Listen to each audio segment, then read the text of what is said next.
This is Pastor Jamey Cowgill from Mount Bethel Free Will Baptist Church in Rosebud, Arkansas. I'm going to read from Luke chapter 2, verses 1 through 7. And it came to pass in those days that there went out a decree from Caesar Augustus that all the world should be taxed. And this taxing was first made when Cyrenius was governor of Syria. And all went to be taxed, every one into his own city. And Joseph also went up from Galilee out of the city of Nazareth into Judea, unto the city of David, which is called Bethlehem, because he was of the house and lineage of David, to be taxed with Mary his espoused wife, being great with child. And so it was that while they were there, the days were accomplished that she should be delivered. And she brought forth her firstborn son, and wrapped him in swaddling clothes, and laid him in a manger, because there was no room for them in the inn. Our devotion for today is a Bethlehem Christmas.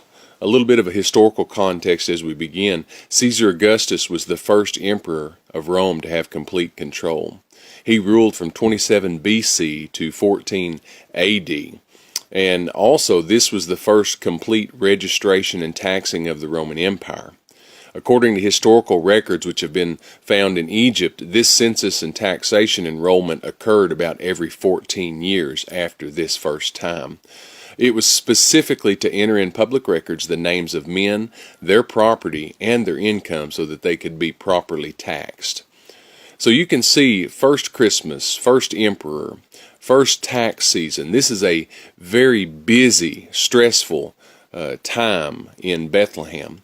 And so it very simply could be said that they could have been so busy that they forgot what was most important.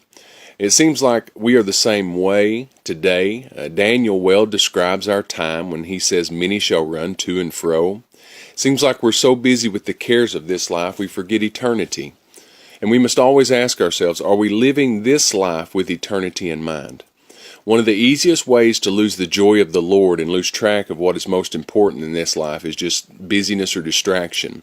Busyness produces stress, which steals our joy and keeps us from being truly effective for the Lord. That being said, Bethlehem was so busy they almost missed God. We don't want to let the same thing happen to us in our life. For example, this innkeeper.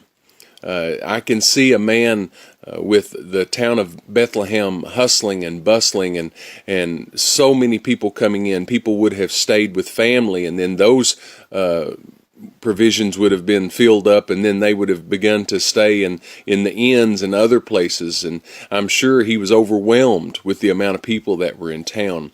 But he almost turned away the greatest event this world has ever known. He almost missed it. His opportunity came in the form of a pregnant woman and her husband. Our opportunity could look very similar. It might look like a family that needs relationship and love, or a meal, or maybe just a little help. Maybe it's a child who needs a hug and a smile. It could be someone who needs encouragement and to know they're appreciated. Maybe it's someone who has fallen out of church and needs to know they're missed. Perhaps it is a lost person who needs to hear the good news of the gospel of Jesus Christ. But I do want to say this, one thing that the innkeeper did right. He gave to God what he did have. All he had left to offer was a stable and a manger. I can't help but think he looked upon a very pregnant woman and her weary, stressed-out husband and took pity.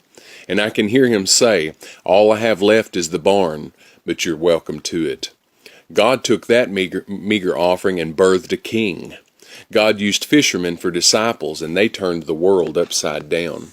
He used a few fish and a few loaves of bread to feed thousands twice. He praised the widow's mite, as little as it was, because of her willingness to give all she had. He conquered sin with a cross, and he overcame the world without an army. He wants to take our meager offering, press it down, shake it together, and make it overflow as well. Why? Why would he want to do this? All for his glory. So I ask you this holiday season, what do we have that God desires? What opportunity for ministry has he placed in our paths that we have almost overlooked due to busyness and demands of life? This is Pastor Jamey Cowgill, and I thank you for listening. God bless you and have a great day.